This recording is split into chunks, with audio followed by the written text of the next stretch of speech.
Welcome to this week's edition of World Crisis Radio. Webster Tarpley coming to you from Washington, D.C.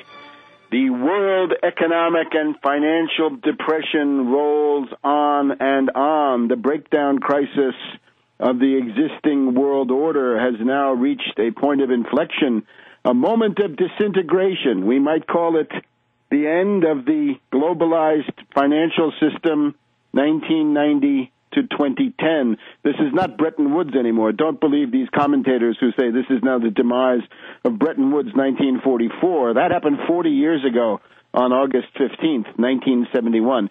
This is now the specific casino economy, hot money, primacy of speculation, race to the bottom, deindustrialization, deregulation, privatization, Washington consensus.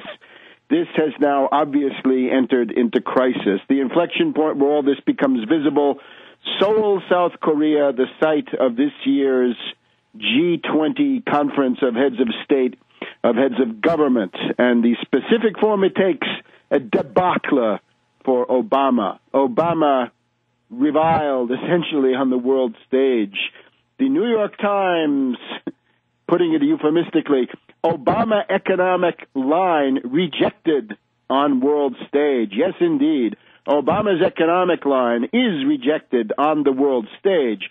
This is, of course, the economic line of the U.S.-UK ruling class, going all the way from Soros to Peter Peterson, the austerity ghoul, all the way out to Rupert Murdoch, George Shultz, the Koch brothers, and the rest of the Wall Street community and their assorted hangers-on. United States, as predicted already here last week, United States completely isolated in Korea, except for an op-ed that Geithner was able to send into the Wall Street Journal, co-signed by the Australian finance minister and the Singapore foreign minister. That was all the cover the U.S. could get, because they're at odds even with the British over this austerity program. In other words, the idea that the U.S. wants others to be a locomotive to prop up the dollar, weaken your own currency to prop up the dollar. So the thing that has set this off is obviously, in general, the world economic and financial depression itself. But now we've had a year of beggar my neighbor. Remember, the big economic event of this past year from November to November was, of course, the U.S. orchestrated attack on Greece, Spain, Portugal, the euro, the crisis that reached its peak back in the month of May. So there's a lot of resentment. And we know now that in that month of May, Germany implemented bans on naked credit default swaps, and South Korea imposed limitations on the use of derivatives in June. We're still trying to get more about those. But the thing that has set off the wave of indignation is, of course, the maneuvering of helicopter Ben Bernanke and the illegal, unconstitutional, unelected, unaccountable Federal Reserve, that entity which ought to be nationalized, immediately seized and put back into the U.S. Treasury where it belongs, a bankers' insurrection lasting for 100 years. And we have a whole series of attacks on helicopter Ben Bernanke, specifically for his QE2, quantitative easing 2, the printing of dollars, the flooding of the U.S. system with liquidity, as they like to say, the massive injection of liquidity, and, of course, lots and lots of critiques. The most interesting comes from our friend that we've gotten to know over this past year, Wolfgang Schäuble, the German finance minister, who accuses the United States of being a currency manipulator.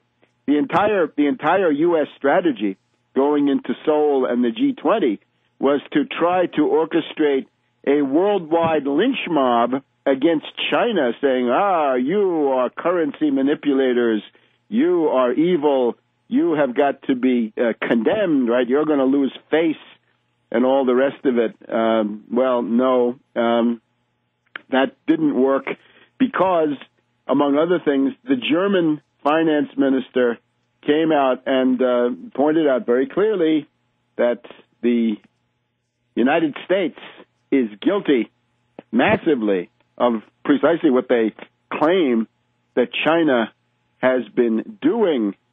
And you've got a chorus, which includes such figures as Dilma, the new president of Brazil, with all of her left and probably ultra-left credentials. She's not happy with this. We've got Medvedev of Russia, says that if the United States wants to do these kinds of maneuvers, they've got to somehow consult with other people in advance. You've got a general sense that the U.S. is completely irresponsible because when they devalue the currency, they don't think of the international repercussions. They're only concerned with the domestic and, above all, domestic financial and domestic political. So instead of having a lynch mob against China, you in effect had a lynch mob against the U.S. Obama in bad shape at this meeting, not gaining anything.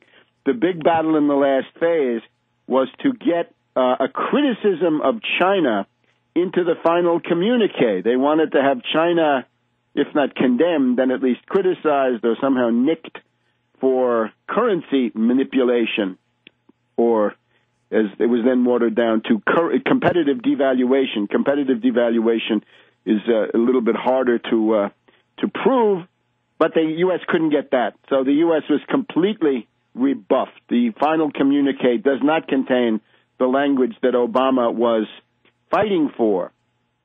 Now, this reflects dramatic across-the-board weakness in the Obama political posture. Just to go into that for a minute, look at the debacle of the last week. The failure at the G20 meeting to orchestrate a front against China, the failure to head off an anti-U.S. front, which has de facto emerged. Now, there's also on top of that, free trade, Obama's devotion to free trade. This is one of the most monstrous features of this regime. You may remember the Ohio-Pennsylvania primary. Remember that when Hillary Clinton began making noises that she was not so keen on free trade, that maybe it was time to review NAFTA and a few other free trade sellouts, right, to try to attenuate the giant sucking sound which has been sucking U.S. jobs overseas with this free trade competition from sweatshop labor around the world. Well, you'll remember that Obama had to imitate those noises against free trade, but he sent Austin Goolsbee. You'll remember Austin Goolsbee, now the head of the White House Council of Economic Advisors. Austin the Goolsbee of Skull and Bones and a kind of a backdoor member of the Chicago School of Monetarism. Goolsbee went to the Canadian consul and assured him, look, don't worry about this. This is just noise. This is just stuff that we're telling the Mickeys for election purposes. So the rising tide of anti-protectionism needs to go much further, but Obama didn't even get his deal.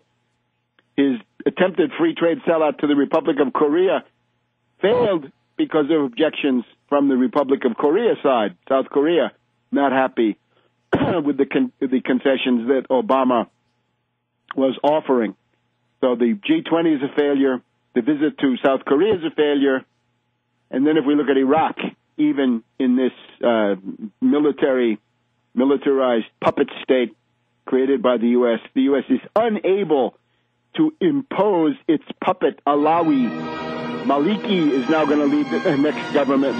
So 3 big defeats as U.S. influence around the world collapses, even as Obama craters here at home. Back in a minute.